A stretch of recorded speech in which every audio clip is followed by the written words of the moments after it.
Hello, everyone. If you're watching the replay, go ahead and skip this countdown. If you're watching the replay, go ahead and skip this countdown. Happy New Year, everyone. Happy New Year.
Rand, how you doing?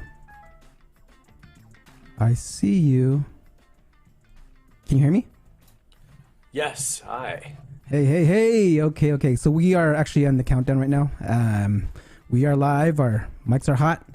And I will pull you in about 8 to 10 minutes after I kind of go over my regular spiel of updates and stuff around the SEO industry. And then Okay. would love to hear your story and talk to you. All right. Sounds good. Yeah, looking forward to it. All right.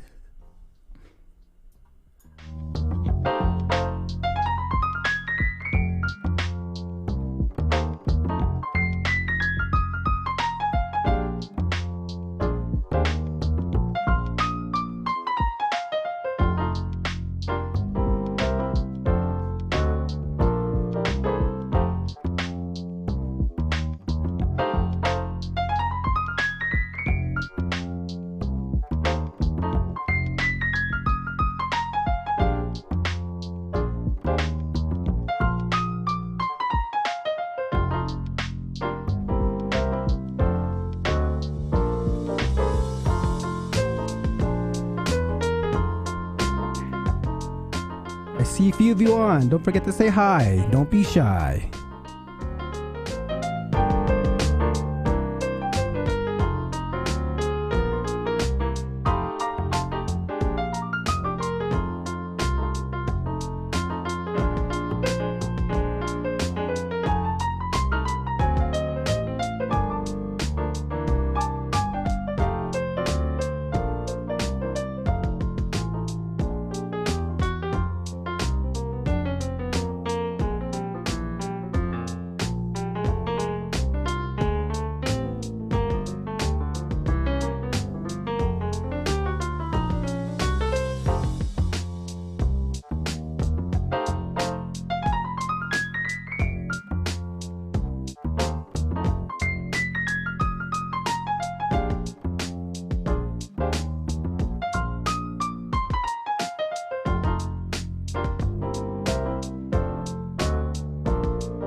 Tim, what's up? Mike Ginley, what's up?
Yeah.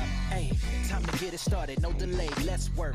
Want to see you be an SEO expert. Paul Andre De Vera, steady dropping knowledge. Over 15 years in the game, so he knows all about it. Master the art of SEO. You will be amazed. Time to get your brand off page to on page. Dropping knowledge, legendary for sure. Whether you're just getting started, a self-employed entrepreneur. Yeah, let's go. Subscribe to the SEO video show. Hey, happy new year and welcome to another episode of the SEO video show where SEO is alive and fun. My name is Paul Andre De Vera, aka Dre, and I curate SEO videos released within the past week into about 1 minute clips. My favorite part of the show is when I get to introduce my guest. And my guest this week is the one and only Fishkin, the founder of SparkToro and SEOmoz. Before I get started, I want to say hi to everyone in chat. Elizabeth, Beverly, Andrew, Dorothy, Tim, Mike, Bradley, Craig, Michael, what's up, everyone? Please don't forget to hit the like and subscribe and the notification bell. And I'm doing something new this year. Be sure to type in I love SEO in the live chat or in the comment and you'll be automatically entered in a free giveaway I'm doing next week. All right, let's get on with the show. This is Ted DiBiase, the $1 Million Man. Why do SEOs love the farmer's market? Lots of organic content.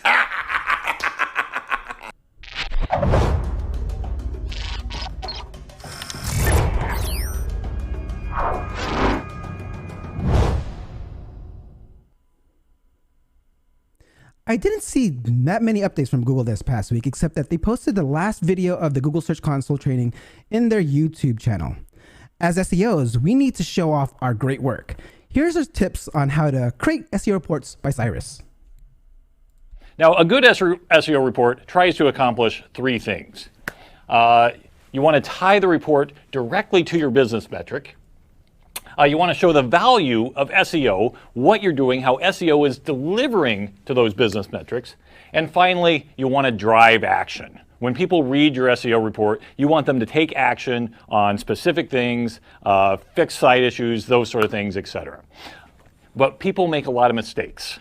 Typically, and if you've created SEO reports, if you've read SEO reports, you've seen these mistakes over and over and over again. Your SEO report, it's not a site audit. It's not a list of every single thing that is wrong, every single traffic metric. It's usually just the top things, the things that we want to focus people's attention on. And your SEO report is not something that only delivers good news. You see these time and time again, SEO reports, they paint a rosy picture, but people aren't dumb. They know that if their business is not improving and you're continually delivering good news, you're not really tying SEO to the business. So we want to create even reports. There you go, guys. Make sure you create even reports. Don't just tell a good story. Let them know what's going wrong so they can correct it. Joe Klutky talks about bending the rules in SEO. Let's see what he has to say. I think a lot of beginner SEOs forget that SEO is a multiple factor practice. There's lots of different things happening in conjunction. So you have to know how to bend the rules in places. If you've got a really strong backlink profile, then you've got some leeway to be a little bit more playful in your copy. If you're doing things right with your copy and sucking people in, you could rank third on the page, but if your title tag is way more compelling, way more interesting, way clearer than the two people above you, then there's another way for you to compete. So I think looking at SEO as a very black and white practice is another mistake that I see a lot of beginners and even, to be honest, a lot of advanced people making. We like to box ourselves in with rules, and rules are meant to be things that guide us, but they're not meant to be absolutes. Like, if you don't have this one thing, you're doing everything wrong. There's more to it than that. On the topic of bending the rules, today, building backlinks is against Google's guidelines. Can you rank first on Google without links? Let's listen in to Laurent and Judith.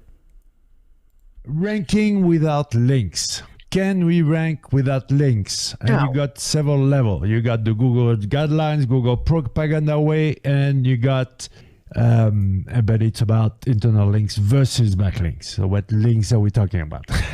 Yeah, but still, they're links. So internal or external, it doesn't matter. They're links. If you have no links, if it's an orphan page, kiss your ass goodbye. You're not going to rank. Yeah, but the evil links are backlinks. Oh, From backlinks aren't evil. No, from They're the just Google misunderstood. from the Google propaganda point of view.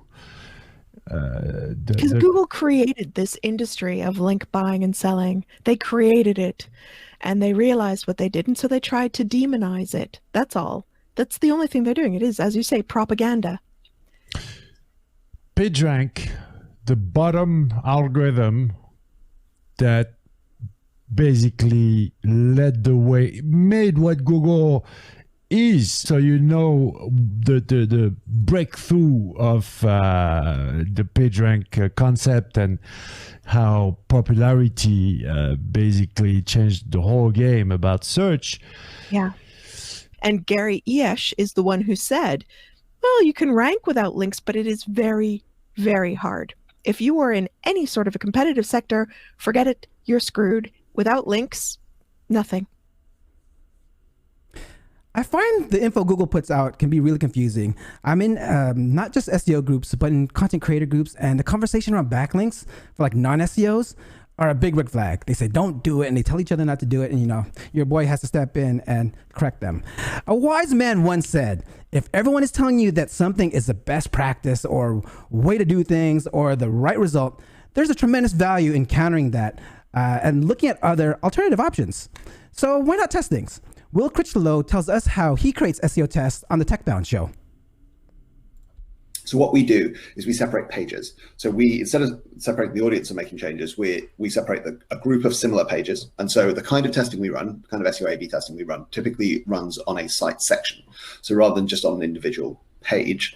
And so we take a site section of similar pages. Think, for example, a group of product pages on an e-commerce website is a classic example.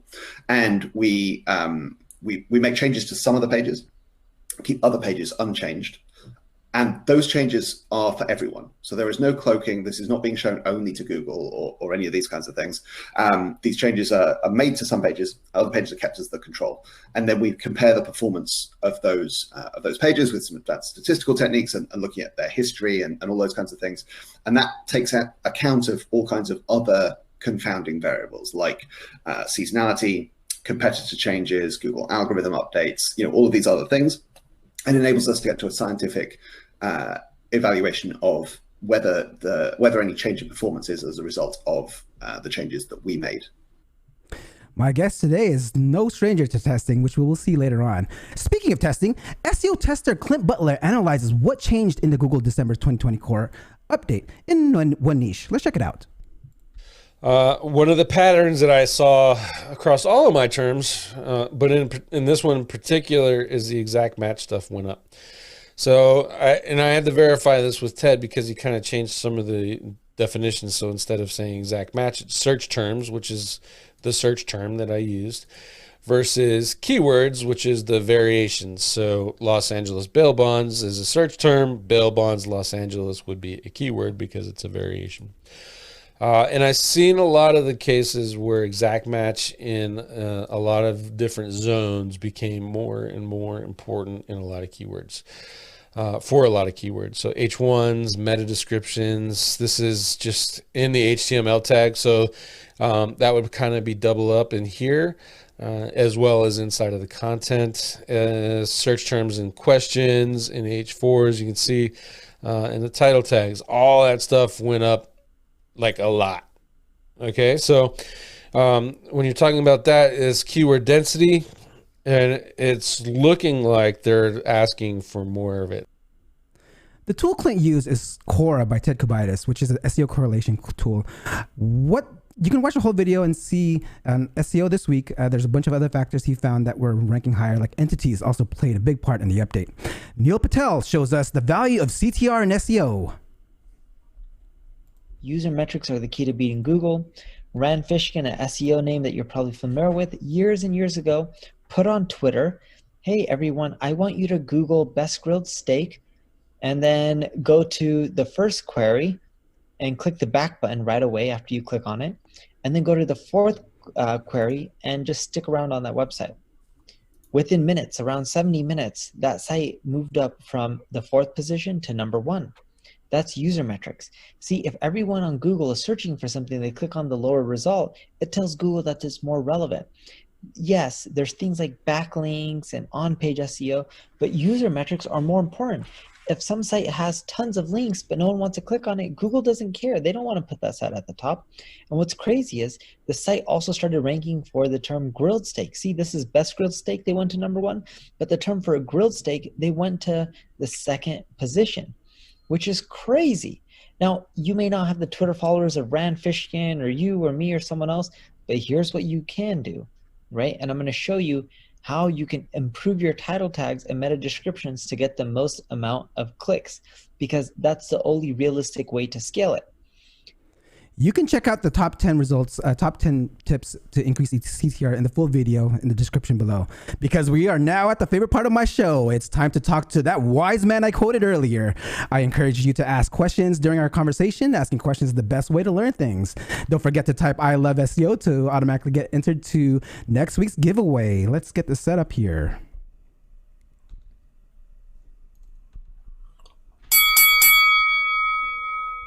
In 2004, Rand created the SEOmoz blog, which became the world's most popular community and content resource for search marketers. By 2007, Rand became the CEO of the software company Moz. Rand is a keynote speaker known for his popular blogs and regular whiteboard fighting series, watched by tens of thousands of marketers worldwide. In 2018, Rand founded SparkToro and published Lost and Founder, a painfully honest field guide to the startup world. Rand was named Businessweek's 30 Under 30, written about in Newsweek, The Next Web, Inc. 500, and hundreds of other publications. Please welcome the SEO legend, pioneer, wizard of Moz, Rand Fishkin.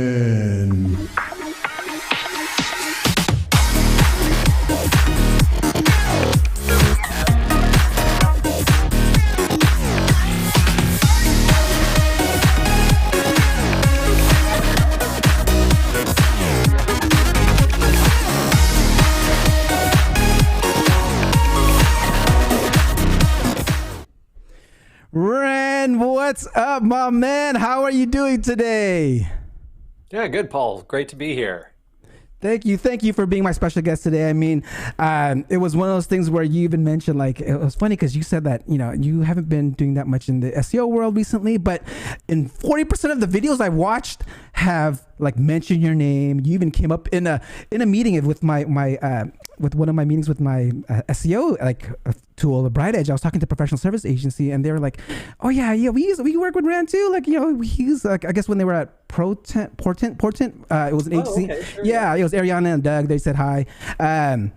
But yeah, welcome to the SEO video show. Thanks for having me. Great to be here. No, I mean, it was one of these things where it's like you've been a true inspiration. You've from the energy that you bring on stage to like your videos, even to your swagger. I mean, I know like in the selfie I posted in the intro, our hair is kind of like kind of the same there. Your hair is majestic, my friend. I'm more than a little jealous. All right, Red. Okay, for those, I mean, I've introduced you already, but you know what? I feel that, you know, some people need to know, what was Rand doing pre-Moz? How did, you know, Rand get into SEO, and how things get, you know, how'd you learn it? And can you like tell the audience like how you got into this? Sure. Yeah. So actually, I think like a lot of early SEOs, I was completely self-taught, right? There was not a ton of resources in me. This is early 2000s. So I was a web designer in the late 90s, kind of while I was in college, and then dropped out of school. I was doing that full time, and then learned, SEO on my own so that I could do client work. And we sort of started a consultancy around SEO after web design didn't have as much demand. And that basically resulted in the SEOmoz blog that you mentioned, which became Moz, the consulting company, and then the software company. But it was, you know, it was very organic, sort of slow evolution for me. And a lot of it came from essentially trial and error. So a lot of the stuff you talked about with testing.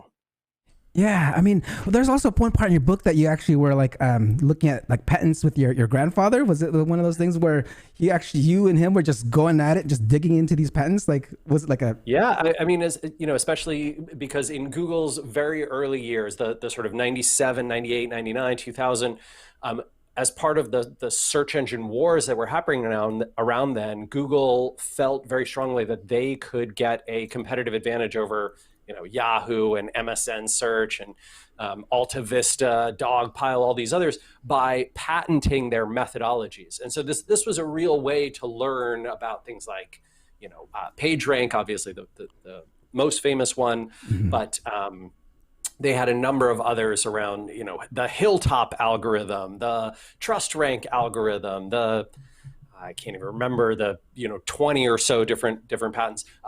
Today, Bill Slosky does a lot of this at SEO by the Sea, where for the last almost 20 years he's been analyzing patents, patent applications, granted patents, as well as research papers that the information retrieval industry puts out. And yeah, that was kind of an early attempt for me to understand how search engines worked. And the nice thing today, Paul, is it doesn't matter all that much. I don't want to invalidate like Bill does good work. I think for many people it's fun to pay attention to and interesting, but in a machine learning algorithm world, you're really looking at more of Google as a search engine that is trying to follow the direction of what solves searchers' problems, rather than a bunch of engineers sitting around and deciding which elements to include.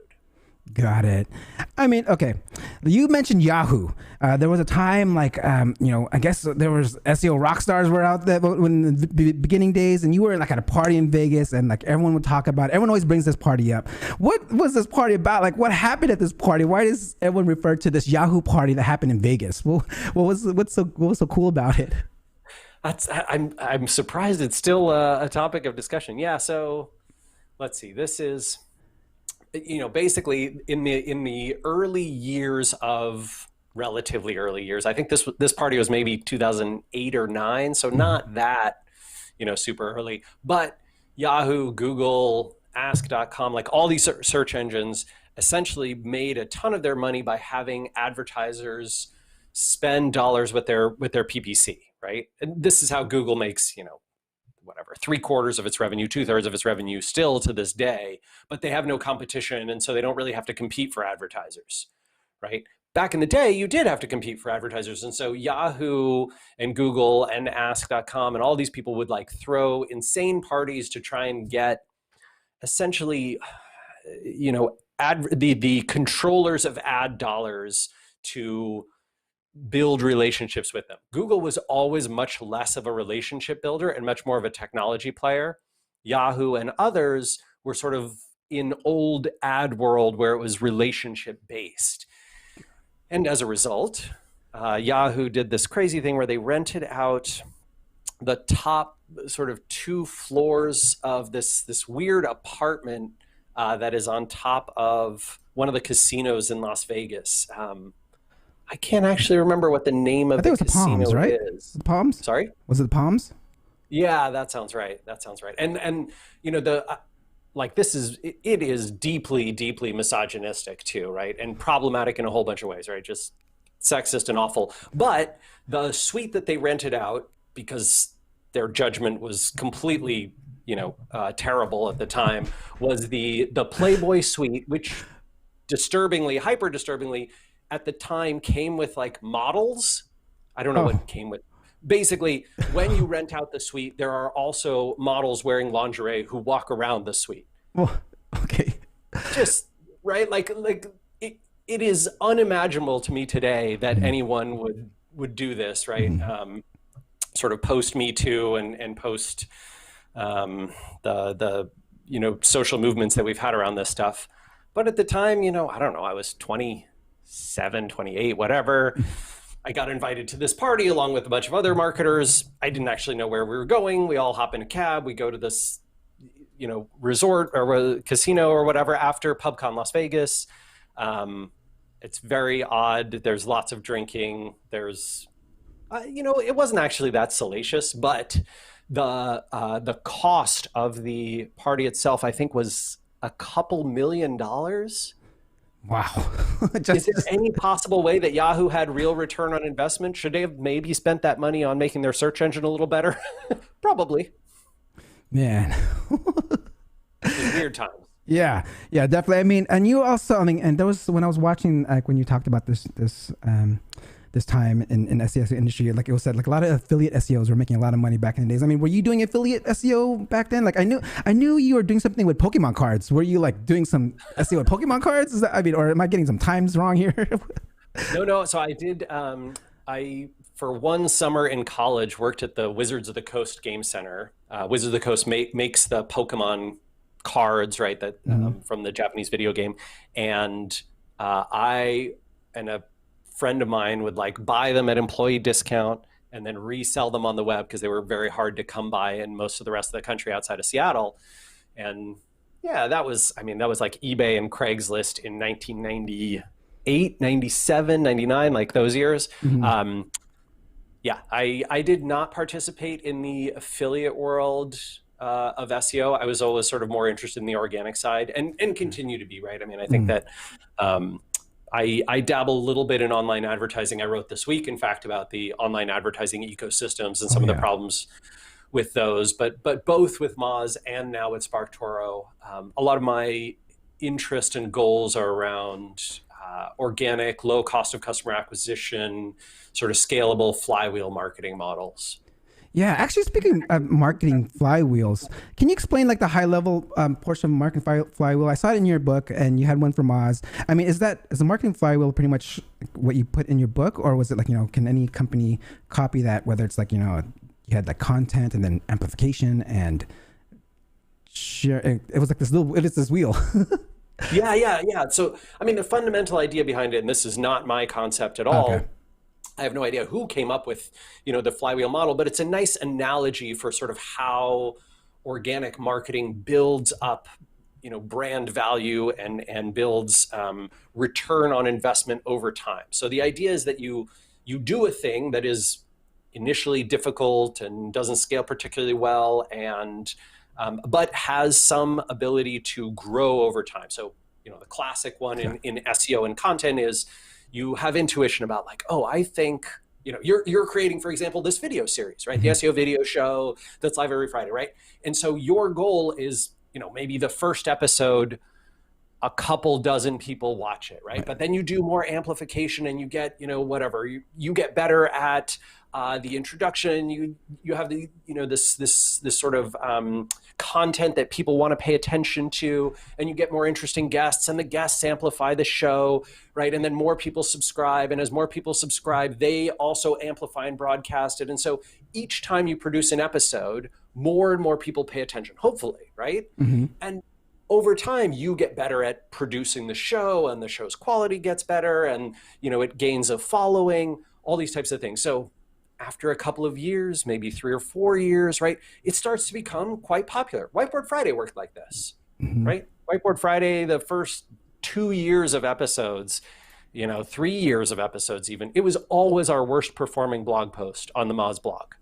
Like week after week, the worst performing post was always the Whiteboard Friday blog series.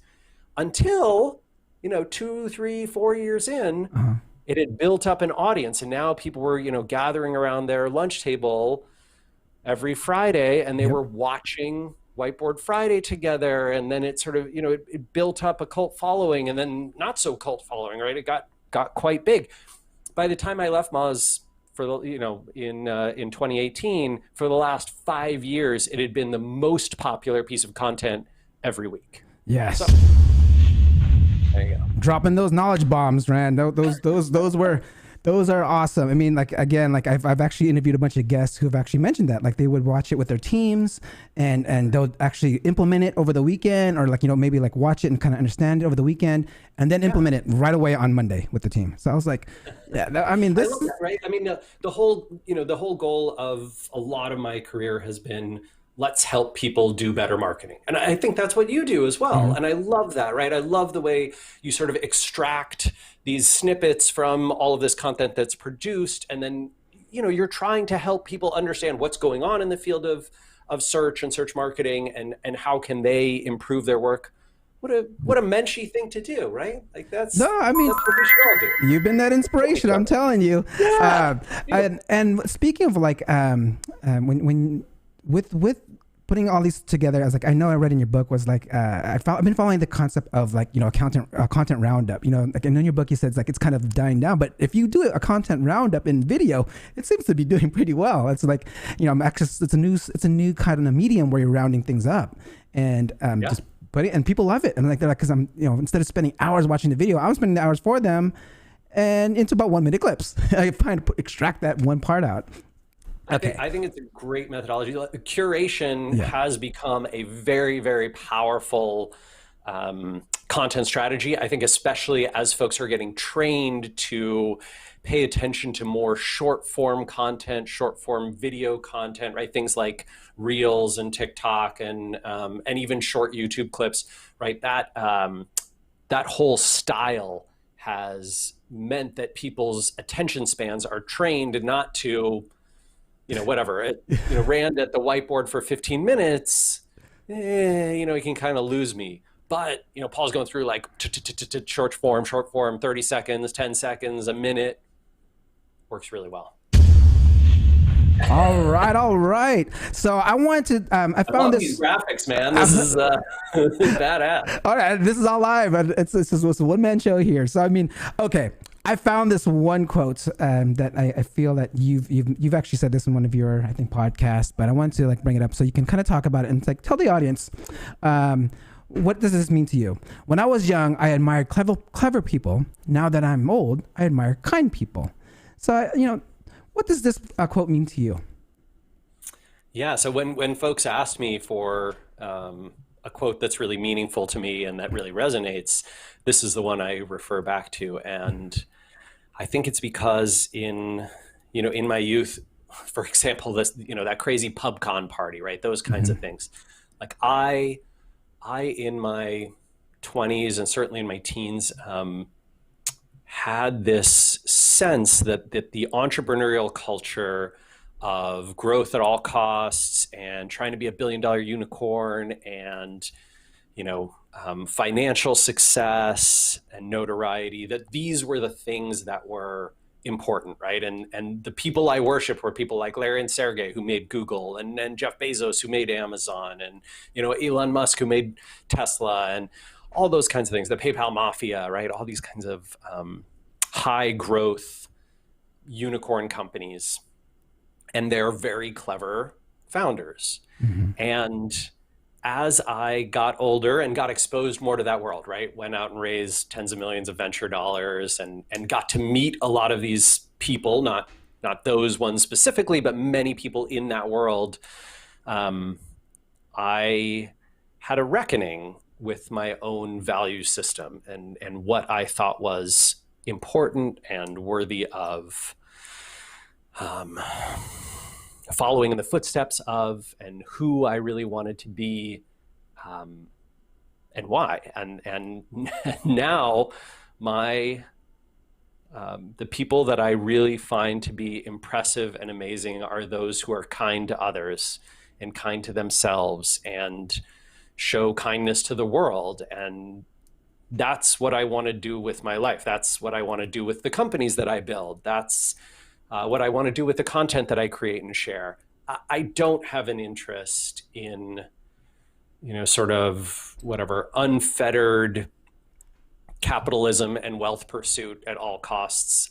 I don't see that making a lot of people happy. I don't see that being a worthy life goal. I don't see it being a particularly interesting challenge. To my mind, these are very, very unhealthy patterns. And so I have changed my point of view. And that quote, that's reflected in the quote from Abraham Joshua Heschel. Thank you for sharing that, Rand. That was awesome. You've actually were always big on transparency, right? Like tag fee, something that I don't know if I'm saying it right or if it's supposed to be said. Yeah, okay. Right. Tag fee. That's something I read in the book. And those values with transparency, authenticity, generosity, fun. Yep. Empathy and exception. All right, so those are some things I've personally followed like in my life. I'm curious, with the whole transparency. I know like before you had to working in with Moz, you were, I guess, I don't know, were you like held back on certain things with Google? And I was curious. I always wanted to ask this question because I know you're a big Google critic now. I mean, I don't know when it switched over, or if it's, when you started like kind of just no holds barred and just like talking about things. Was there like any Whiteboard Friday topics that you wanted to do that was maybe like, hey, nope, time out, no, we don't want you sharing that? Was there anything like that? And yeah, sure.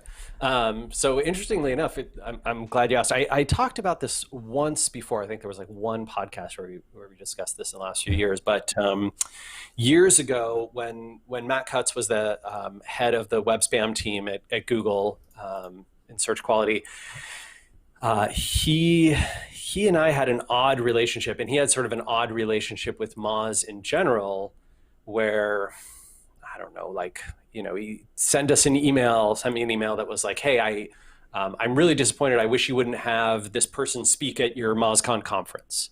I wish you wouldn't publish this thing on the blog. Like, when you talk about these things, whatever, we don't like it. Like, we don't like Moz and you talking about this type of link building or this type of black hat SEO or those kinds of things. And I found that deeply frustrating not because I was necessarily recommending these courses of action, but because I felt that by learning how manipulative SEO worked, even if it was not necessarily unethical, but against Google's guidelines, right? There was always this tension in my mind of like, why is violating Google's guidelines such a bad thing? Is it a bad thing? Is that a problematic thing? And now, nowadays I look at it and I go, I'm sorry, one of the wealthiest companies in the world, and they have guidelines around how you can and can't use their site, and we're supposed to respect those. That is a pile of BS. Like, I just cannot possibly stomach the hypocrisy and the, just infuriating application and misapplication of how they're doing things. Like, it's ridiculous. I mean, yesterday, right? Like, I think yesterday there was a great example. So who was it? It was, gosh, I'm going to find it here and maybe we can put it in here. So Melinda Byerly, right, had one of her clients had received a message from a Google ad rep that was basically like, hey, if you spend more on your Google brand ads, right, to the bid for your brand name, you'll do better in organic search. Like, your rankings will go up, you'll get more clicks. What? Look, is it true? Probably not. Yeah. Right? But is the ad rep just trying to apply pressure because they're a salesperson? Yeah, right? That's probably what's going on. And so I tweeted something about like, oh yeah, here's the old Google ad rep blackmail. Spend more on paid ads, you get more organic results. And Danny Sullivan, who's was a hero of mine for forever, helped me so much in my early career, right? Helped make Google a more transparent place from the outside. And then joined Google as like this paid representative shill. I just don't understand. I don't understand how he got. He's a liaison now, the search liaison. It's so heartbreaking. I still think Danny is a great person underneath the, Google representative thing, but it is pretty infuriating to see him defend moves that previously even he would have criticized. So he's basically replying like, ad spend won't increase your SEO. I'll follow up with the Google Ads team. We shouldn't be saying this. No. And of course I was like, oh, okay, that's great. If you're not busy after, I would love to hear your thoughts about how you justified removing 27% of paid keywords so that advertisers couldn't see those and would have to spend more. I'd love to hear why you fired all the black women on your machine learning and AI team, including Timnit Gebru. I'd love to hear why you hired union busters. I'd love to hear how you teamed up with Facebook to fight antitrust investigations.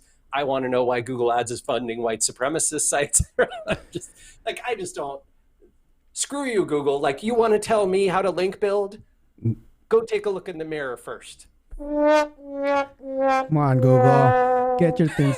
Get together, Google. Get your shit together. All right. Get your shit together. All right. So, okay. I want to kind of take a little back to like one of the clips I was able to pull this week by Neil Patel. And it was funny because you mentioned this, that you actually, I remember you tweeting this when Google was in the courts. Some documents came out. And everyone, like so many people would say CTR is not a ranking factor. It won't move you up. But you had this test out. You've been saying this for quite some time.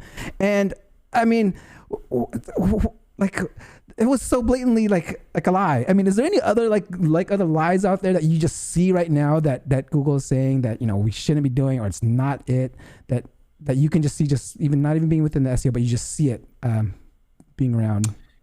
Yeah, I mean, I think one of the big ones, one of the biggest lies that Google likes to tell is that they do not promote their own properties unfairly, right? That essentially oh, well, when YouTube ranks in the search results, that's just because YouTube is the best source for the video or whatever it is. And of course, this is blatantly provably false. You can go back to, what is it, July 7th or something in 2014, which is like a day when Google, when the day before, July 13th, something like 60 or 55% of all video snippet results in Google come from YouTube. And then one day later, 95% do. Yeah. Really? It's the case? Tell me about this, like what happened that day that suddenly made YouTube so much better. And of course, this meant the collapse of tons of platforms, right? So people who were hosting with Dailymotion, people who were hosting with Vimeo, people who were hosting on Wistia, people who were doing their own private video hosting and posting. No, everybody had to move all their video to YouTube in order to get any rankings in Google. And then, 10 years later, 7 years later, Google can say to the antitrust people, no, it's just that 90% of video is created on Google. Oh, man. Get the F out of town, man. Like, that is such a bunch of BS. Same thing is true with Google Maps, for example, right? Google will say, oh, well, we only show Maps listings because that's where everybody puts their, local listings. Why does everyone put it there? Because you put Google Maps at the top and nobody else could be in there. So of course, all these local small businesses are going to put their stuff in there. Google Flights, when they launched it, they didn't have a bunch of airlines. They didn't have a bunch of routes. They didn't have a bunch of travel options and filters.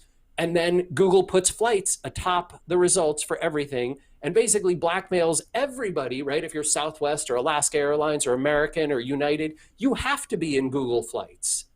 You really don't have a choice because Google is putting that at the top above even the ads. What are you going to do? Right? If you want people to find your route, you have to be in Google. So I think this is clearly, to me, Google using their monopoly power in one sector, search, to unfairly compete in other sectors: video, local, maps, flights, hotels, finance, credit cards, mortgage rates, weather, color pickers, like you name it. Google is dominating sector after sector using this repeatable tactic that they've got, and then denying it.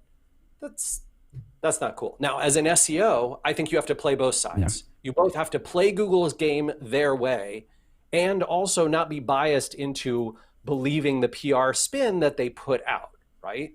Mm-hmm. So if you want to rank in Google's video section, yes, you have to be on YouTube. Should you probably also have a self-hosted Wistia version, or whoever your video host is that exists on your website, and capture people's email addresses so that if and when Google removes the ability for for folks to subscribe to you on YouTube, or pushes you down in the ranking algorithm or whatever, you still got your own audience? Absolutely. Mm-hmm. Right. I think one of the riskiest things that you can do is build on rented land, but Facebook and Google, especially, both of those platforms are trying to get you to do that. Got it. Brian over here says, boom, Ren Fishkin telling like how about how big G is. This is why I love SEO, because people like Ren, straight up honesty. All right.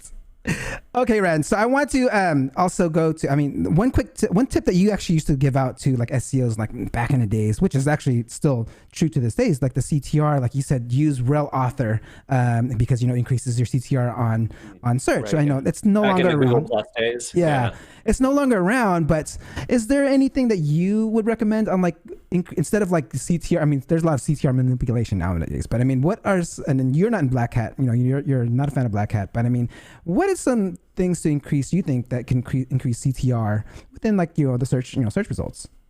Yeah. So the sort of three big ones are brand recognition. So like if your brand is well known by people who search for you, it tends to be the case that they will prefer your brand in the search results. You know, if I, I'm searching for new sneakers and I love Adidas, I'm going to click them, right? Like whether they're ranking number 3 or number 4 or number 5. And so improving your sort of brand salience and affinity with your audience is a phenomenal way to increase click-through rate and drive up your rankings and get more searchers to prefer you. That's a huge, huge win. And unfortunately, many SEOs are not really, I don't want to say like knowledgeable about this, but they're not permitted. You know, they're sequestered in their organizations or in their agency's role to, you know, sort of focus on just the core SEO things. And so brand, which is a huge impact, is almost, you know, separate from them. And I think that's a big frustration. Second one that is big is your title, right? So you mentioned it, and I think Neil Patel talked about it in the segment you showed, right? But the page title, if it is click worthy, right? If it creates interest, curiosity, fires an emotional element, it can do much better than sort of the classic SEO perfect keyword match. And you see this a lot in Google's results around all sorts of topics, but this is especially true in a lot of what I'd call top and middle of the funnel research, where you are thinking, where you as a searcher are thinking primarily about learning more about this topic. It can be really, really good to think more in terms of click worthiness than keyword matchiness. And then the third one is the snippet itself, right? So if you can do things like earn the featured snippet or get the text that's in that snippet, you know, it's rarely the meta description anymore. It's usually text pulled from the page now that Google pulls. But if you can make that very, very compelling, if you can make the visuals inside SERP features, right? If it's like the picture for a recipe, or if it's the video for a clip on YouTube, or if it's the star ratings for an e-commerce product, all those kinds of things can have click-through rate impact as well. Thank you for dropping those knowledge bombs there. Okay, you talked a little about branding. I mean, we have a few minutes here. I want to talk about branding, because you just talked about branding and how I'm curious, like, how did you come up with the name Lost and Found? I think that's such a clever name for a book. It's so cool. I was like, I wanted to ask you, like, you know, like that, and also SparkToro. Like, you know, I'm curious, like, how did you come up with the name SparkToro, and like, you know, what's the meaning behind SparkToro? Yeah. So Lost and Founder was my wife's idea, Geraldine's idea, and I loved it instantly, because it just it's both the fun play on words, but also very much a description of the book and the experience that I wanted to write about. So, you know, it sort of tells you what you're going to find in there. Oh, this is about founding a company. This is about entrepreneurship, and it's not just a success story, right?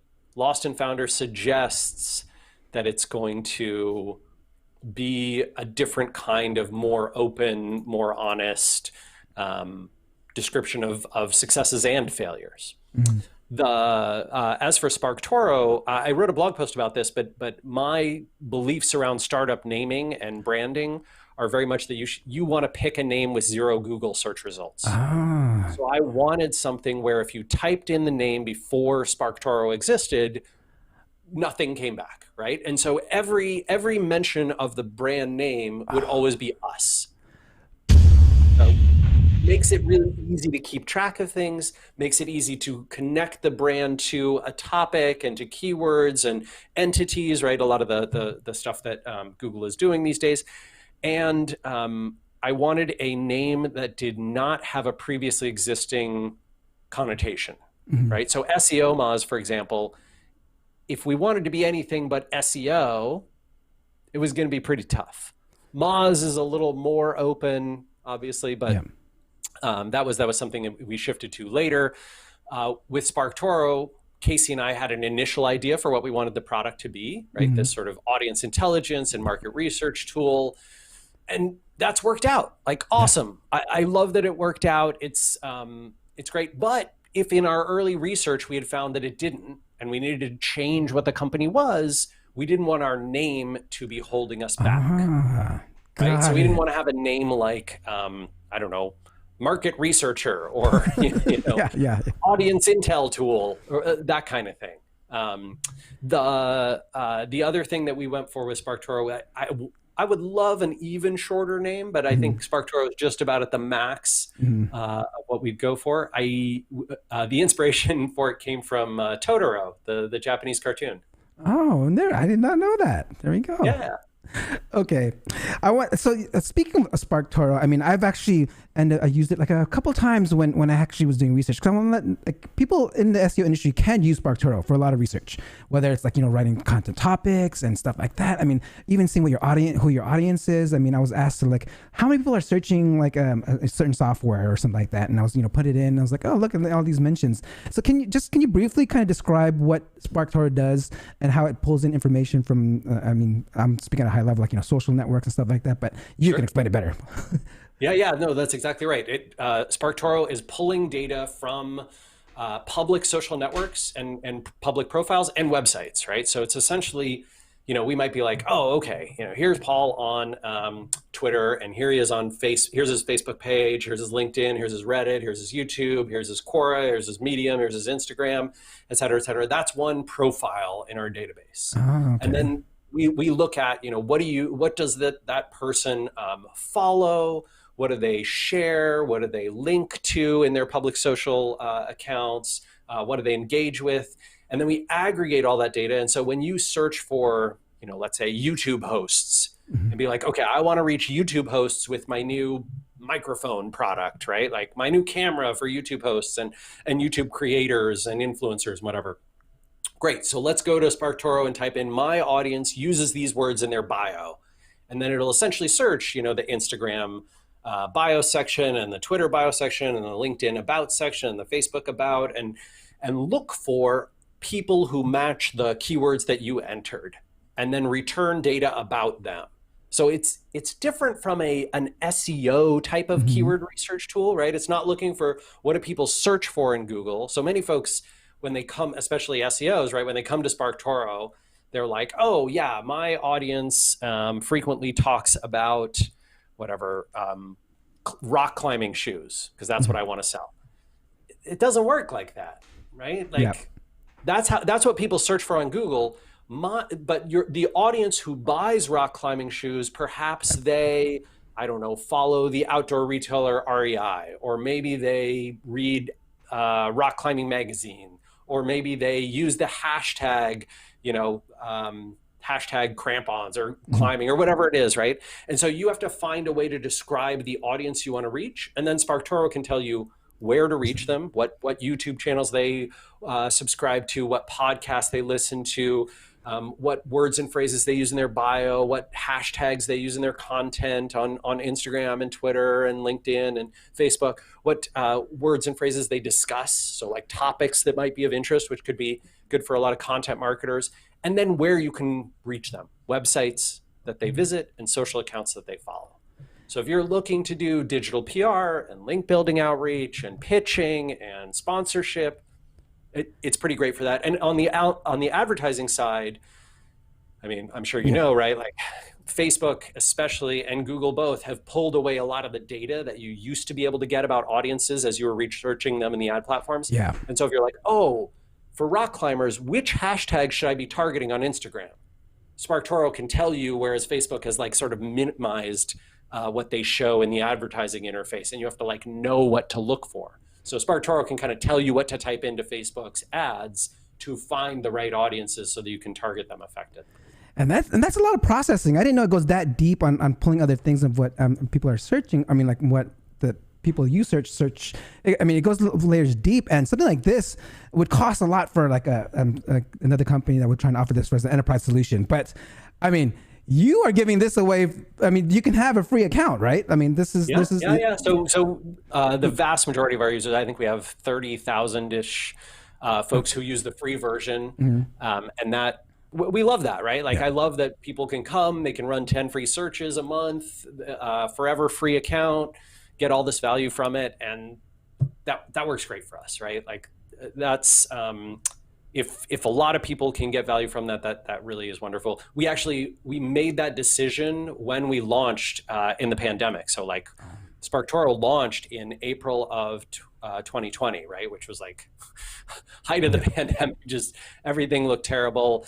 And Casey and I had a conversation where we were like, hey, we need to make the free account very generous so that a lot of people can try this and get value out of it. And long-term, whatever, a year or two, as things recover and things get better, we can pick up folks who found value with it and want a paid account and want to do this research. But for now, let's be as generous as we can. No, thank you.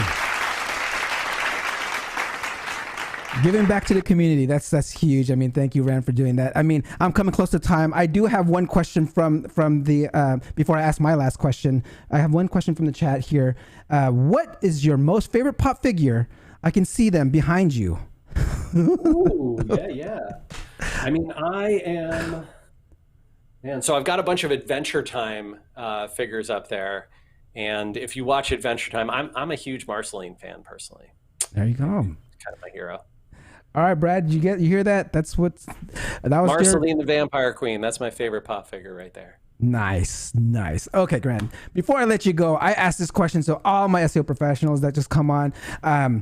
If someone wanted to get into the SEO field, or even like become an entrepreneur, I mean, a lot of my audiences also have their own tools, their own agencies. What is that one thing that you can help them?